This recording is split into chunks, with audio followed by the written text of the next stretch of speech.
Assalamualaikum warahmatullahi wabarakatuh. Waalaikumsalam.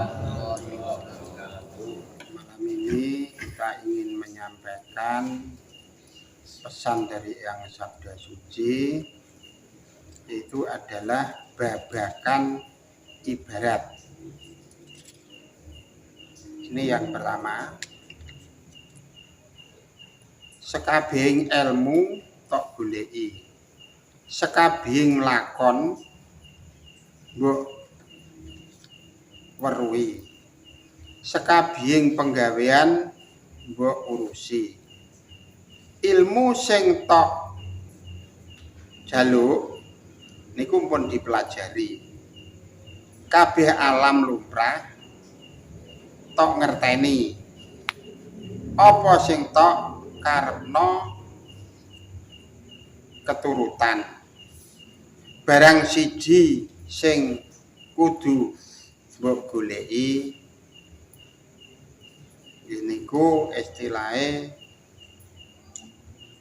barang siji sing kudu digoleki niku suluwing ati pepadange roh jiwamu. Nah niki sing menjadi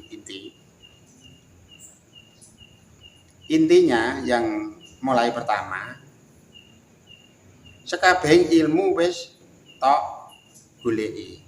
Intinya kita hidup di dunia ini kan emang segala ilmu dalam bentuk segi apapun, urusan materi dunia maupun urusan materi akhirat. Teman-teman kita yang ada di sini yang kita ketahui semuanya itu sudah dicari, sudah dialami, sudah dipelajari. Dari bentuk urusan dunia maupun urusan keyakinan maupun urusan agama, semuanya sudah dicari dan sudah dijalani. Intinya di situ. Ya itulah termasuk calon-calon orang penghuni surga. Sekabehing lakon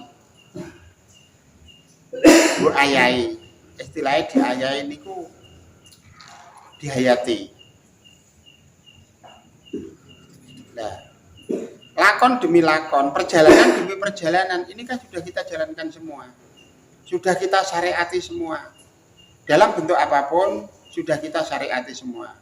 Untuk mendekatkan diri kepada Allah, itu semuanya sudah kita jalankan. Suatu contoh, puasa-puasa yang diajarkan oleh Al-Quran, puasa-puasa yang ditulis di dalam Al-Quran, semuanya sudah kita laksanakan. Dan puasa-puasa tobat, puasa-puasa yang dituntunkan, dikisahkan pada kisah Rasul, semua sudah kita jalani. Maknanya apa? Kan untuk mendekatkan diri kepada Allah, intinya di situ. Itu sudah benar intinya.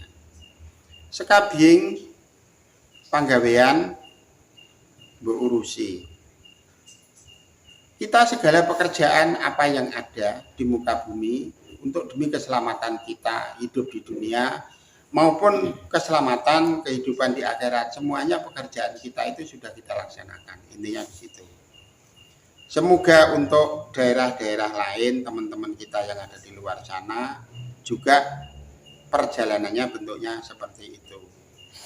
Maka di sini istilahnya bukan pinter tapi saling sharing, berbagi pendapat, berbagi ilmu. Apabila belum ada yang sesuai, kita bisa menyesuaikan dengan kebenaran-kebenaran yang ada. Ilmu sing ketok lan sing ora ketok kabeh tok pelajari. Intinya niku di dalam perjalanan. Kita kan mempelajari ilmu, ada yang kelihatan, ada yang tidak kelihatan. Tapi intinya kita tidak boleh menyimpang dari petunjuk Al-Quran dan tidak boleh menyimpang dari kisahnya Rasul. Kuncinya di situ. Sebab ilmu yang ada di muka bumi ini yang ditulis maupun yang tidak ditulis kan banyak. Yang ditulis intinya sebagai landasan, yang belum ditulis yang harus dicari dan diyakini, digali untuk ilmu-ilmu selanjutnya. Intinya di situ. Dan kalau tidak ada kebersamaan, itu hal yang biasa. Tapi intinya kita tidak menyimpang dari kisah Rasul dan petunjuk Al-Quran. Apa yang diajarkan di dalam Islam, kita sudah ibaratnya menjadi orang Islam juga harus belajar dengan jalan yang benar sesuai dengan ajaran-ajaran Islam. Intinya di situ. Yang keenam, apa sing tok karepno keturutan. Intine dari petunjuk ini, emang kita sebenarnya apa yang diharapkan itu sudah dipenuhi oleh Allah. Apa yang kita harapkan dan yang kita minta semuanya sudah ada. Maka ada pepatah. Orang itu kalau selalu meminta, semakin jauh yang dikehendaki. Tapi apa yang tidak diminta itu sudah disiapkan oleh Allah. Itu suatu contoh. Tapi kita semua kadang-kadang tidak sadar. Sudah diberi di hadapan kita, dia tidak tahu. Tapi malah dia berharap dengan yang lain. Nah, kalau kita sistemnya menunggu, yang namanya menunggu itu jenuh. Suatu contoh, ya Allah Gusti, mbok diparingi duit kanggo tuku apa. Nah, itu malah kejauhan, jauh, semakin jauh. Jadi sesuatu yang diminta dari Allah itu malah semakin jauh. Tapi yang tidak diminta sudah disiapkan Allah. Maka kita sebenarnya harus tahu diri, apa yang diberikan Allah itu kita kelola dan kita hayati, kita syukuri, nanti yang jauh akan datang. Akan dekat, intinya di situ. Kalau kita mengejar yang jauh, yang dekat malah tidak kelihatan. Kita kan berdoa berharap sesuai dengan keyakinan kita. Malah Allah tidak memberi, jauh, sebab doa kita itu jauh. Malah apa yang sudah diberikan Allah kepada kita tidak tahu, tidak sadar. Kebanyakan di situ. Maka kita harus menjadi orang-orang yang selalu bersyukur.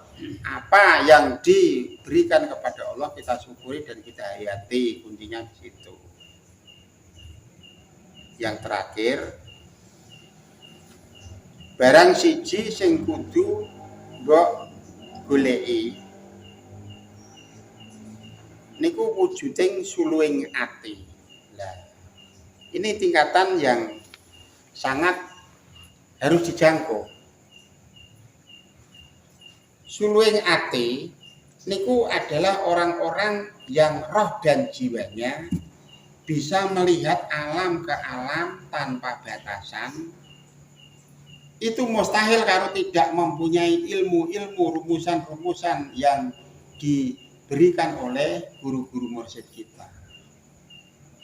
Ya juga bisa dipelajari, nyatanya di dalam sini juga sudah ada, biarpun tidak banyak, ada yang mencapai tingkatan-tingkatan tersebut. Maka ilmu ini sebenarnya bukan ilmu mustahil, bisa dipelajari, bisa dicari, dan bisa dihayati asal sesuai dengan kapasitas yang dirumuskan oleh guru-guru mursyid kita.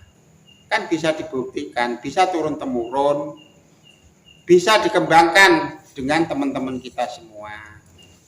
Kan bisa terbukti, bisa dinyatakan. Berarti pepatah yang dibawa oleh yang sabda suci itu benar, bukan mustahil, intinya di situ. Kalau orang yang sudah bisa mencari cahaya roh dan jiwanya menjadi bisa melihat alam ke alam, itu bukan ilmu yang mustahil, bisa dipelajari. Sebab bisa dibuktikan dengan teman-teman kita semua. Orang yang bisa membuktikan ya orang yang kapasitasnya mencapai tingkatan itu. Kalau kapasitasnya tidak mencapai tingkatan itu, yang ada juga mustahil juga dia ngomongnya. Sebab dia tidak akan bisa mencapai. Sebab roh dan jiwanya bukan tingkatannya. Itu adalah tingkatan-tingkatan orang yang sudah tertuntun roh dan jiwanya. Siang malam dia selalu mengembangkan ilmunya dengan para guru-guru mursyid yang sudah ada di sana. Itu sangat penting. Sebenarnya kunci inti ajaran Rasulullah itu juga di sini ini intinya, kuncinya di sini. Tapi kadang-kadang dia adalah dipelajari secara logika. Tidak mau mempelajari yang sangat dalam. Padahal inti demi inti yang dibawakan kisah demi kisah mulai sokabat Rasul, mulai Sayyidina Ali ke bawah sampai guru-guru mursyid. Kalau kita berharap dengan Rasulullah jauh, nggak usah. Kita harus pakai wasilah dari sokabat ke bawah, itu baru benar.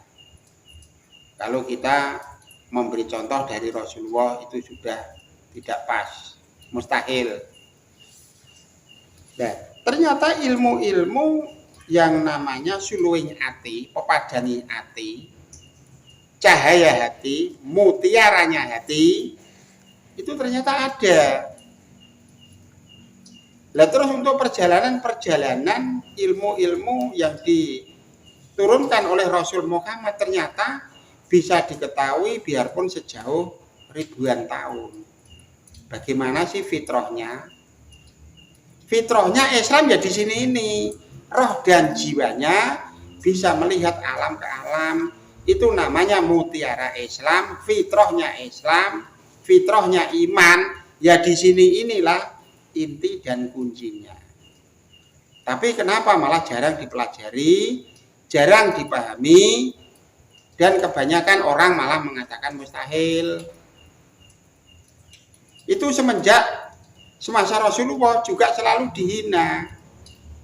Katanya Quran sihir dan seterusnya. Itu kisah-kisah 7 Rasul penuh penghinaan. Sama dengan perjalanan yang kita hayati ini sehari-hari. Sama, tidak ada beda. Cuma beda kapasitas. Dia seorang Rasul, kita seorang Bledug 29. Intinya tapi kisah demi kisah perjalanan mencari mutiara Al-Quran, mutiara Rasul, mutiara iman, termasuk mutiara Islam pun kuncinya ya di sini ini, mencari suluing ati untuk penerangan dalam perjalanan dunia menuju alam abadi yang sejelas-jelasnya. Inilah mutiara perjalanannya. Saya kira semoga menjadi ilmu yang bermanfaat bagi kita semua. Saya kira cukup sekian. Wassalamualaikum warahmatullahi wabarakatuh.